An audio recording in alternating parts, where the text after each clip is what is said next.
Welcome back to another episode of the MacRumors Show. I am Dan. We have Hartley here as usual. No guest today. Kind of another one of those weeks of just like get me to WWDC. I feel like is where we're at. We're gonna try to talk about some things that are still interesting and stuff that we weren't able to cover over the last couple of weeks.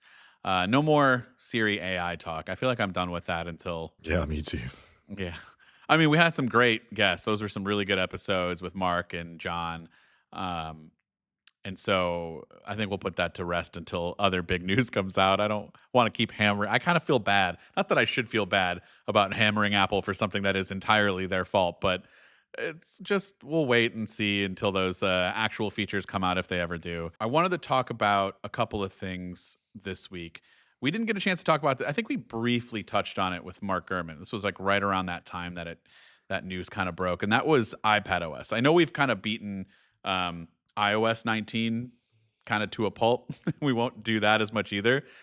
But there are more rumors again, stop me if you've heard this before, that iPadOS 19 is going to be more macOS like. What do you think? You think this is actually going to happen or no?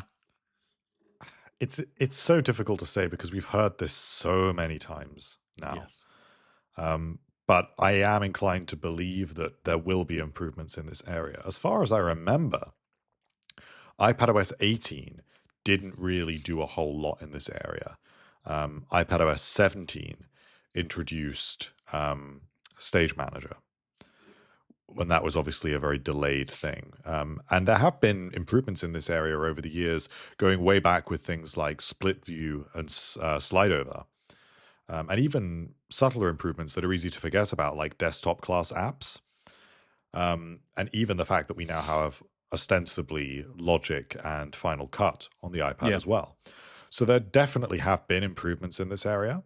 Obviously not enough improvements. But I have mixed feelings now, because I've kind of got to the point now with the iPad where I don't really need it to be a Mac replacement. I think for many years, my perspective was that it really needed to catch up with the Mac. I don't really feel like that anymore. How do you feel? I think I'm with you, but I feel like I could go both ways. Like if you're telling me that we pretty much have macOS on the iPad or something really similar to it, I think that would take it to the next level, to be honest with you. I think it would be something that I would be I don't think I need it anymore. Like you said, I think I'm fine without it. There were plenty of times over the last 5 years where you're like, this is such a powerful machine that does nothing that it should be doing. And now I feel like it's gotten to the point where I'm okay with it. But if it can get to a point where it's very Mac OS like, I don't know. That'd be really tough for me to be like, oh, yeah, no, we didn't need this. I think we'd all come around and be like, what took so long to get there? But I'm just having a hard time visualizing this.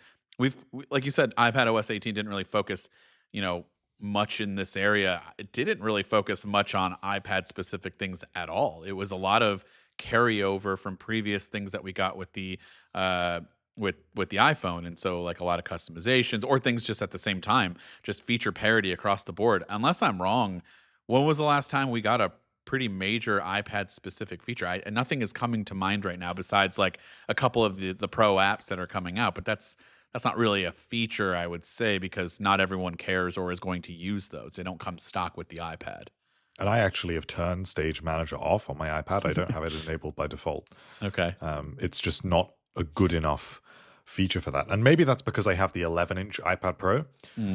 So it does feel just a tiny bit too small for that. But even when I had my previous model, which was the 13-inch iPad Pro, Stage Manager still wasn't overly compelling.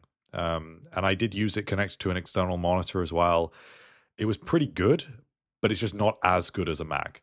I feel like if I was not able to use a Mac ever again, I'd be pretty happy with the iPad. But the issue is when you have both a Mac and an iPad, for anything that isn't just media consumption, a bit of browsing, maybe looking through your photos library, reading some news, I just default to my Mac. Yeah.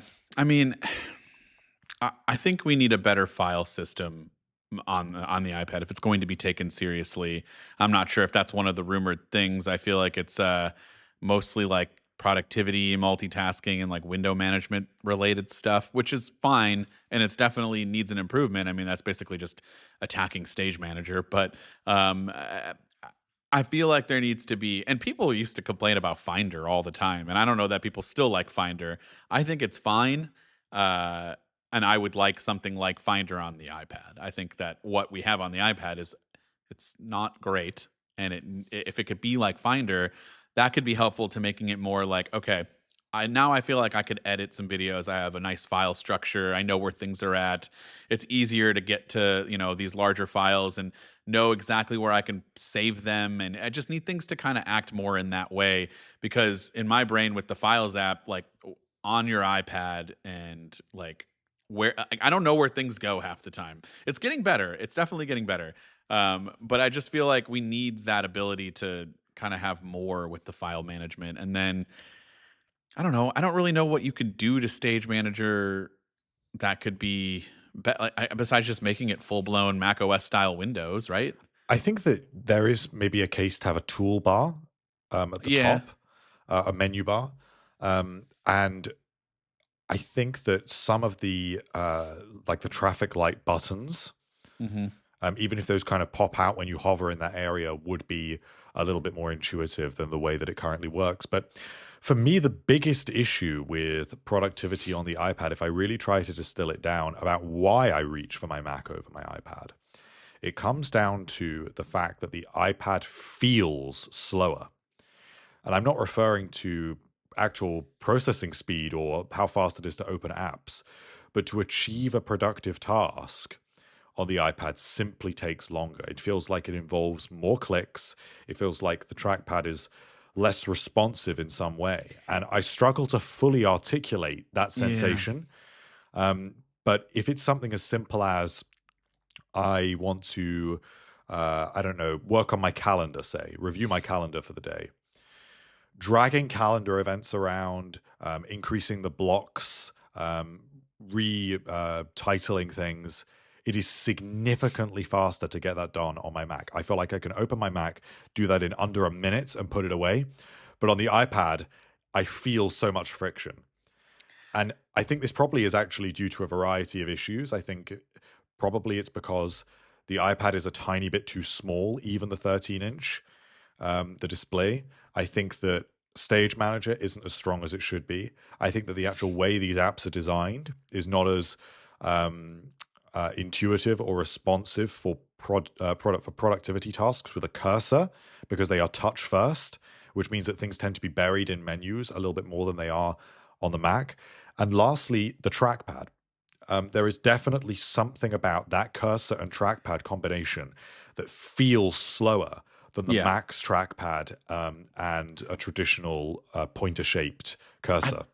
that's what I wanted to say. I really think for me, and it could be so stupid and wrong, but I feel like most of it to me is just if we just change that little circle to the pointer, like we have on the pointer cursor, like we have on the Mac, I feel like it would just in my brain make way more sense. It would feel faster.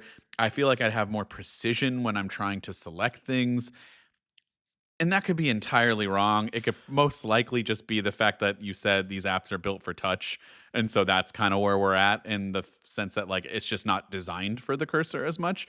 But in my brain, I'm seeing something that's a circle and it's snapping to the grid and it's like trying to like make you go somewhere where you might not necessarily want to go. Where with the cursor on the Mac, like I'm shaking mine around right now. I know where it's going to go because I'm the one who's making it go that way. It's not trying to snap to something. I think part of the issue is that snapping, because when Hmm. the cursor merges with a button, you actually lose visibility of the exact Yeah. location of that cursor. So then when you try and drag off it, you don't fully know where the cursor will be located when you do that, which just slows things down. Like if I want to drag things the cursor across my screen to get to the other side and it ends up getting held up on buttons along the way, it just feels like it adds uh, some delay. It's a very, very hard thing to fully describe. Yeah. I think the solution here, if it were me, and I'm not by any means skilled in UI design or UX or anything like that. So this is just my hunch. I feel like at some point the iPad has got to offer two different modes for two different audiences. That isn't to say that it needs macOS, but I think there are some people who really need the iPad to be a very simple computer, something where when you press an app, it takes up the full screen.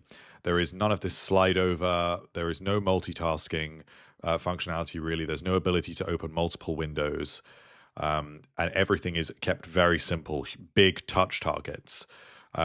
People that don't want a fully fledged computer are very happy with that. And that's maybe what I would use when I want to just consume some media or do some light browsing.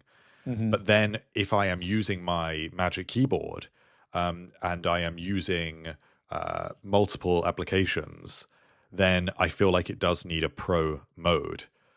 Even if that's exclusive to the iPad Pro Sure. and the iPad Air, I feel like it needs, and Stage Manager is kind of that because you have to select it in Hmm. Control Center. So Apple kind of does imagine Stage Manager as a pro mode, but I feel like it should go further where maybe you do get that menu bar and it is more macOS like. And that's what Mark Gurman said in this report. He described it as iPadOS 19 being more macOS like. So I wonder if that does mean that we'll get the traffic light buttons, we'll get a more powerful file manager, and maybe we will get a different cursor. I just don't see that though. No, I don't. I don't know. Those are the things that I would like. I just don't know that Apple's going to succeed. That like basically admit that they not were not wrong, but like wasn't that the big thing where it was like, is iPadOS going to be macOS? And then like the big no dropped in, right? Was that? Yeah. Yeah. I mean, I feel like that was such a arrogant on stage thing to do that if you're going to do that and then backtrack like 4 years But later. it doesn't need to be macOS, and there would be many things that are different. But at a certain point, going back to the calendar app, there is a stage at which there is a calendar app that is designed best for touch on a smaller display like an Mhm. iPhone or an iPad mini, or even just maybe the 11-inch iPads, and then the 13-inch iPads, and you have them connected to an external keyboard. That is a different experience that demands different optimizations. And in the same way that these apps do kind of scale up from the iPhone, I feel like maybe the next stage is to have another level that you can scale up to and be a more professionally oriented platform ultimately. There are two areas that I want Apple to kind of explore more, borrow some inspiration from Samsung. One, their multitasking is much better in the sense that you can do like 3 to 4 apps in that split view mode, basically, have them tiled up. It's not like laying over it, but you can have 4 apps in like a grid and just they all work at the same. You can touch them all at the same time if you want to. There are multiple points. Like it just makes more sense to have more of that flexibility.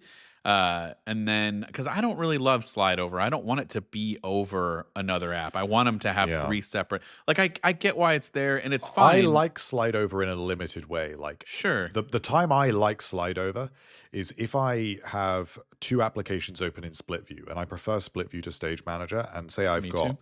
got I don't know, Pages and Safari, and I'm writing something. I like the ability to slide over to the music app so that I Yeah, can skip through or do something like that and then tuck it away because I don't need to see it all the time. yeah. I mean, that's fine. I personally would like, one app taking up half the screen in a vertical formation, and then two like like squares to fill out the rest, and one be like a movie that actually fits, that box and isn't like letterboxed even more inside of that, like something that you could just have a little bit more flexibility with. I know I can do the overlay with, it's playing in the background, but like it's still not quite that. Like if you want to have true Mac OS fashion, you can do these things, and that's what I want. And then slide over is fine. I'm not saying get rid of it. There's still a use case for it, but I just think we need more flexibility in that. And the other thing is honestly, how great would it be to have some sort of like Dex style component Yeah. to the iPad at the very least, but to your iPhone? If you can plug in your iPhone to a studio display and it uses both chips that they're running now to be able to give you like even if it's just a limited fashion macOS version of like the apps that are on your phone and it's just the core apps maybe, and you want to get some things done, how amazing would that be? That would be so great. And Dex isn't bad. I just don't want to use those apps. I don't want to use that ecosystem. But like it makes plenty of sense. You could start writing an email on your phone and then you could be like, you know what, this needs a little bit more work. Plug my phone in. I just feel like a lot of people wouldn't need a laptop though. So then it would be I feel like it's not out of the question that Stage Manager could eventually come to the Pro iPhones, especially when we have foldable iPhones in the future, yeah. because then it feels like there is a stronger argument. If these are large display foldables on the internal display, if that runs iPadOS effectively, at that point, it's hard to justify, especially considering it probably will have Thunderbolt connectivity by then. That you can just connect to an external display and continue. Yeah. I mean, that's kind of where I would like to go. I just I don't know. I feel like it's going to be some slight improvements to Stage Manager and which is good. It needs the attention, but I think we're going to get our hopes up again and I feel like it's going to get squashed. Maybe I'm just being too pessimistic, but I guess if you have low expectations then you can't get hurt as much when it doesn't Yeah. happen. Uh, Speaking of low expectations, I honestly had some pretty low expectations about the iPhone 17 Air. I still kind of do, but I don't know if you saw those dummy models recently. Kind of looking good. I'm not gonna lie. That is very Yeah. appealing. I hate to say it because it's such a superficial thing to be like, wow, that phone is the size of the buttons on the side of the phone. Like that's the width of it. Ooh, I might be able to sacrifice some things if it means that I can just slide this thin phone into my pocket and it's just taking up a lot less space. It's so light. Lighter can sometimes feel premium. I know that's weird because we always talk about how premium the Pro phones are. They're heavier, they've got better materials, but like I don't know, just something about it is catching my attention. What do you think about those new renders? I think that the most interesting thing is that the buttons on these dummy models for the Air are thinner than the buttons that you get on the other models. So if they were to put the buttons from the other models on the Air, they would actually be too thick. That's how thin this device is, which I think is incredibly impressive. I think it will actually be really popular. Um, I think there are obviously some drawbacks. So there is going to be no SIM card slot, which in some countries that is a much bigger deal, like in China. So that will probably hold back sales a little bit. There is going to be no ultra wide or telephoto camera. So yes, you'll be able to crop in on that 48 megapixel sensor, but you ultimately only have one camera. So this is going to be a very similar experience to using something like the iPhone 16e. And there are some other trade-offs, like you only get one speaker, so there won't be stereo speakers on the device because there isn't the space for it. But other than that, I mean, you're still getting ProMotion. You're getting an OLED display. It's a larger display as well than you would get on the standard iPhone 17. And you're getting ultimately a totally new design. So my biggest thing with the 16e isn't so much the camera. I think the camera's fine, although I am going to miss the telephoto lens. I think in a perfect world, if the 16e or if the 17 Air had both the standard wide lens and then the telephoto lens, I would use that more than the ultra wide personally. I could be in the minority. Would love to hear from whoever's listening. If you agree or disagree, let us know. But like, I feel like I would want the telephoto more. I would like to zoom in more with better quality than I would to want to take that step back. And I'm not into the macro stuff, which you can also do on a telephoto lens if you wanted to as well. So there's a way to figure that out. But the biggest thing for me is how light it feels. The size is perfect. I know you said it's a little bit bigger, so I kind of have some hesitation. But like, if the display was better, if the lack of ProMotion kind of kills me a little bit, I would use the 16E. I would use it now, honestly. I really don't have any reasons not to. I think it's a great phone. And I know that sounds crazy, but I just love how minimal and light and just nice it is. Um, I think the Air could be kind of making up for everything that it's not on the 16E to the point where I feel like I might honestly give it a true shot for a while and see how it goes. Although I say that now, but I don't know what the Pro is going to have in terms of features. And then am I going to get I FOMO think with this will be that a more later? stagnant year for the pros. This Okay. year, all of the models are going to have an upgraded front-facing camera, so you won't miss out on that with the Air. And there is this upgraded telephoto camera, so that will be boosted to 48 megapixels, which means that you should be able to crop in on that as well. So it may have even further throw. So we're thinking about 7 times zoom, but then you can zoom out to 3.5. So it would be stepped, like you can get 0.5, 1, 2, Fine. 3.5, and 7, which is a pretty significant upgrade for that device. And then there's, of course, all of the other things that the Pro models have, um, such as always on display. But I don't know how essential they are. I think that many people who are currently users of the Pro models will actually be very tempted by this device, especially if it comes in some nice colors. It feels very fresh, looks very different. Um, I can see a lot of people jumping ship to this. Yeah. I think they're going to sell a lot.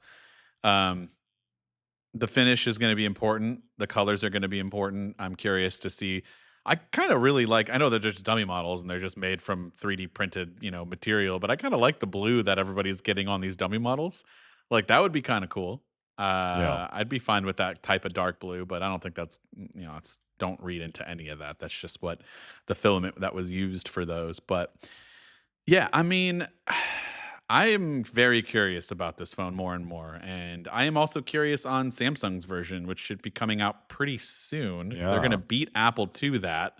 It was supposed to come out now, it was supposed to be out already. And then there were rumors that it got pushed. So now we're looking at next month. So it's still going to beat Apple a little bit in that. And that's pretty much a slimmed down version of a phone that already exists. So I'm curious to see what the reaction is for that as well.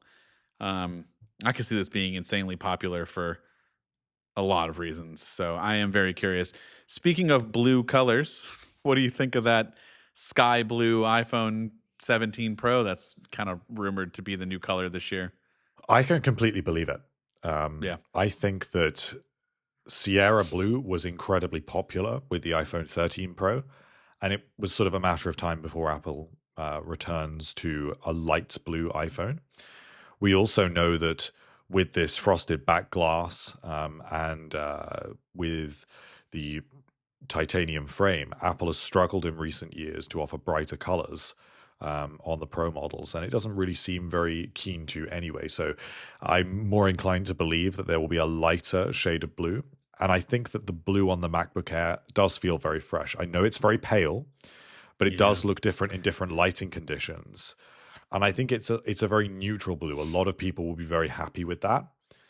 I also think, and this is a little bit of a controversial take, and I say this as someone who does have a natural colored iPhone 16 Pro. I also had a natural iPhone 15 Pro. Natural is feeling a little bit tired now to Oh, me. well, because you've had it for 2 years. Yeah, but I feel like if Apple was going to replace any of the colors, they're not going to replace black. They're not going to replace white. They've only just reintroduced gold. This is the color that is most likely to go. And also, considering how pale sky blue is, it does almost look gray. It doesn't look white, it looks gray. It would look very similar to this, just with a bluish tinge.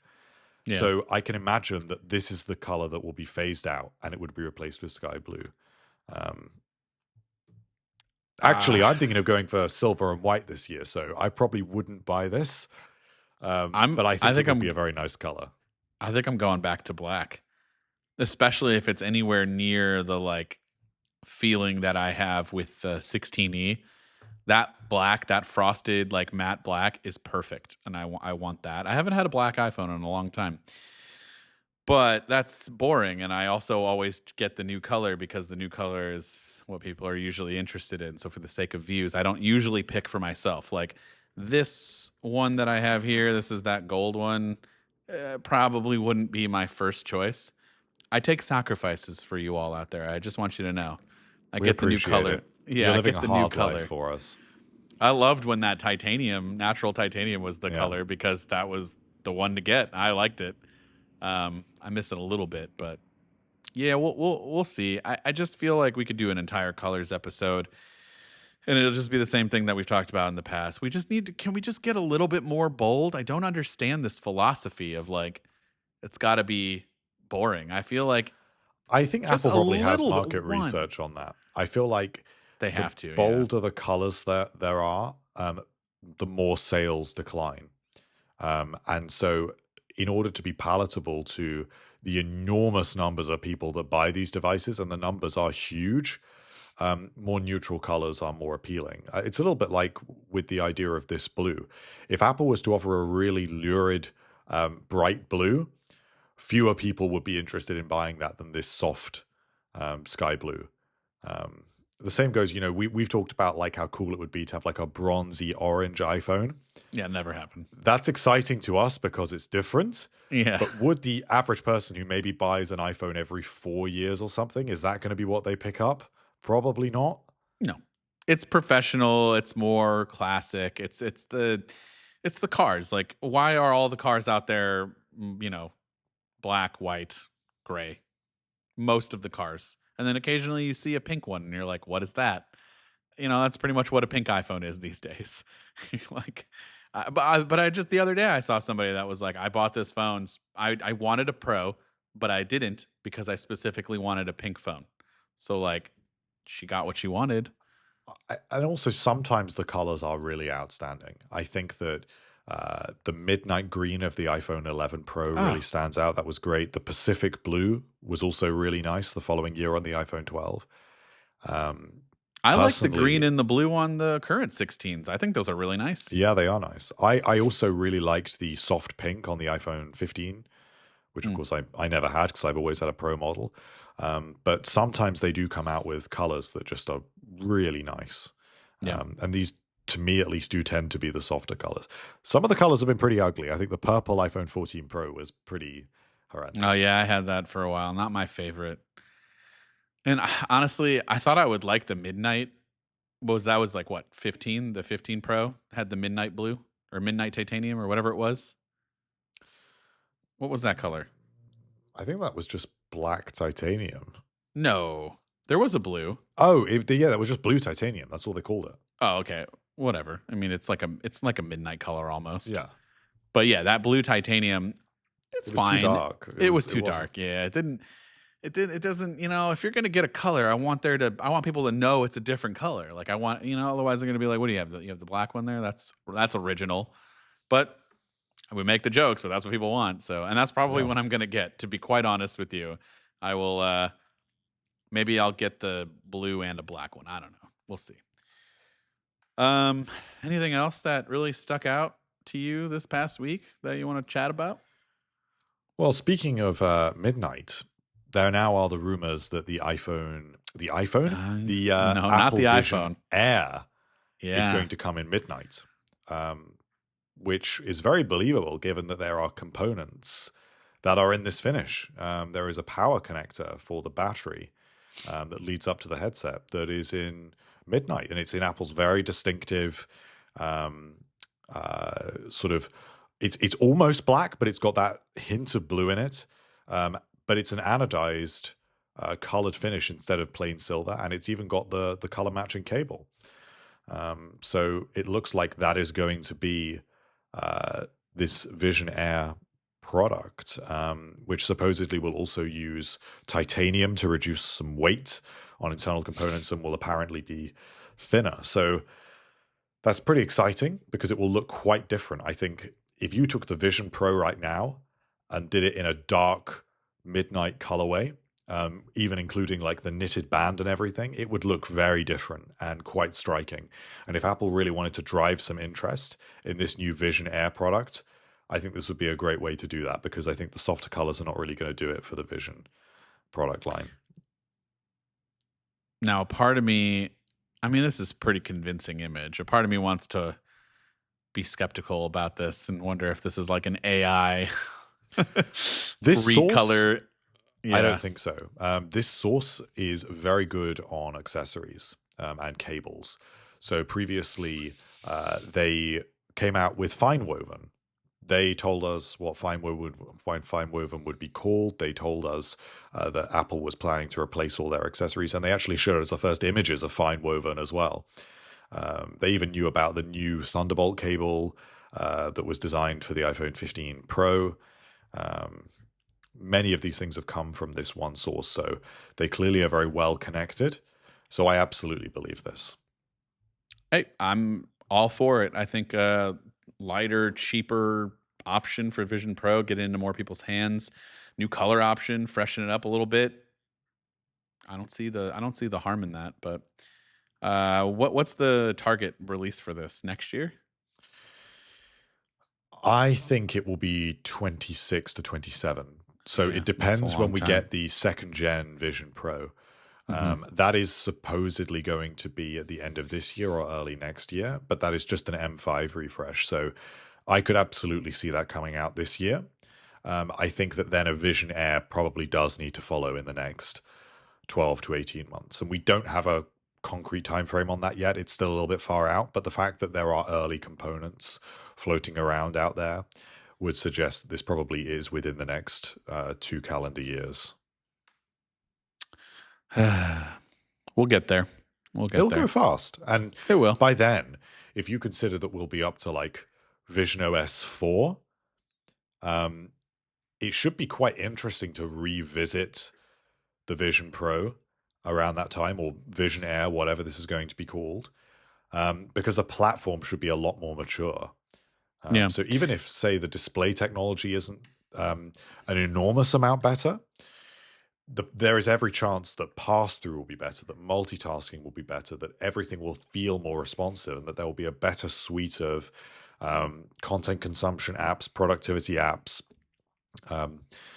and just the experience of using the device should be considerably more polished.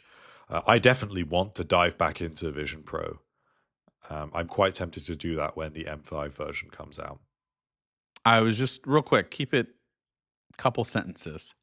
What do you think Vision OS? Well, this will be two, three, three, 3.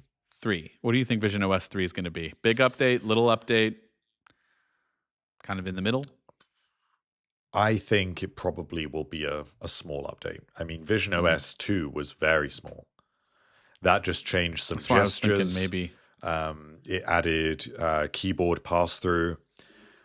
I'm not enough into the AR VR space to be able to think, oh, well, Meta headsets do this thing and Vision Pro doesn't, so that feature should come over.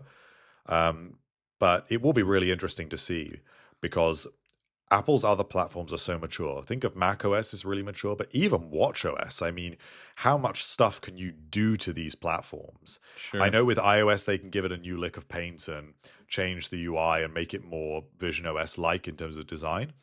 But essentially, these platforms are sort of done, but Vision OS is far from that.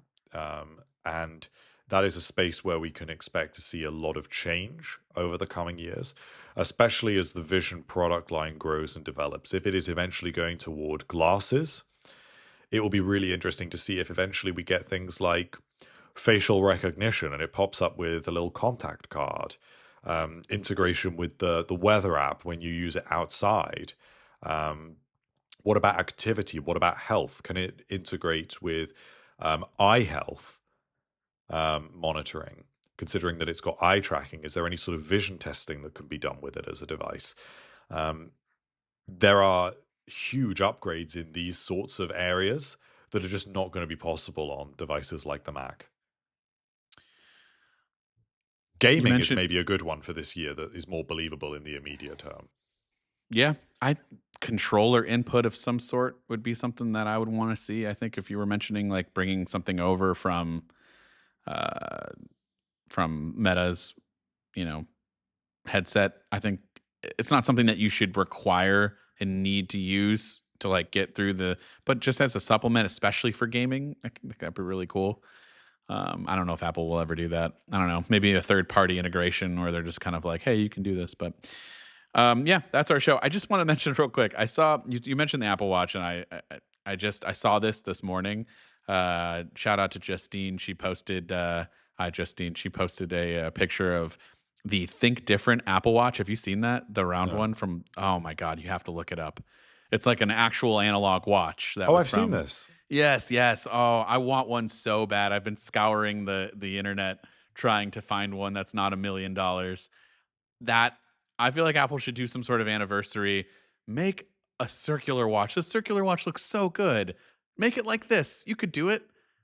Make just even if This it is was the like a thing. stripped I down think this version is a the single version. thing that in the years we've been doing this podcast, you've asked for I the know. most times. Yes, this is. I am actually here for it. I agree with you. Right? I mean, it looks good. I don't even care if it runs like I don't know. It's stupid. Apple will never do this. I guess never say never, but this will never happen. This is just more of a wish list for me. So don't start yelling at me saying I'm off base. I'm well aware that I am. But if it was just like an anniversary edition of this watch and it had some smart functions where it could like just track health and steps in just one little circular app that they made for it, and then it just gives you notifications, I that would be my watch right there. I don't need anything else. And it'd be circular, it would look cool, it'd still have like an analog thing. I don't know. I think a lot of people would buy that personally. I would. I think that the space for the Apple Watch, if it were me, I would offer 3 different form factors with the Apple Watch. I would offer a entry level sort of middle of the road square Apple Watch, a little bit like what we have now with the aluminium models, Mhm. both on the SE and the series models. Then you have the ruggedized Apple Watch Ultra that is larger and more aggressive with a bigger battery. But I still think there is a space for a fashion-focused Apple Watch, Yes. which Apple has experimented with things like the Apple Watch Hermes and also with the original models with the stainless steel, with how those were presented with the leather bands and the link bracelet and the Milanese loop and all of this emphasis on the sapphire crystal and how special those casings and models felt. If that was the model that was to go round, I think that's completely justifiable, and I think would actually make it a lot easier for customers to decide, am I like an Apple Watch sport entry-level user? Mhm. Am I an Apple Watch Ultra sort of ruggedized extreme sports user? Or am I a fashion Apple Watch user? I just think a circular Apple Watch would kill, and I will die on this hill forever. I will bring it up at least once a year. I believe it.